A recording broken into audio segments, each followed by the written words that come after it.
First, let's get to the big story today as the mayor responded to that wave of active shooter threats that was made to schools here locally and nationwide.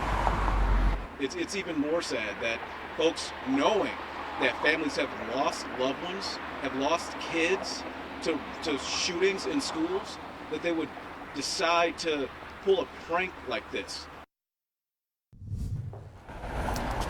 Mary Jo Ola spoke with students who were at schools affected by this in our area.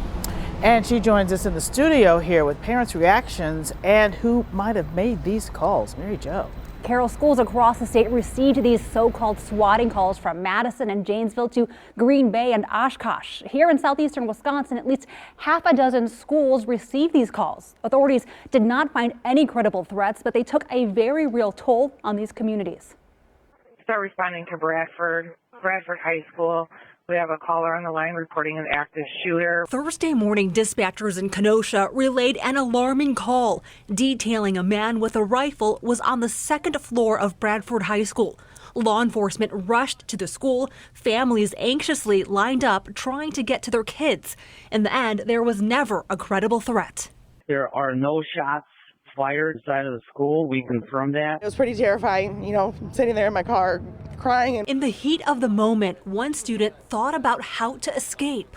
So I was thinking maybe I could just take the stool and then bash it on the corner of the window, and then maybe we could get people to get out. Eerily similar scenes played out at schools across Wisconsin, including Port Washington High School. 14-year-old Cameron Bennett was in health class at the time. We all hid under the tables. His mother was relieved but overcome with emotion even after finding out the threat wasn't real. If something would have happened to him, I don't know.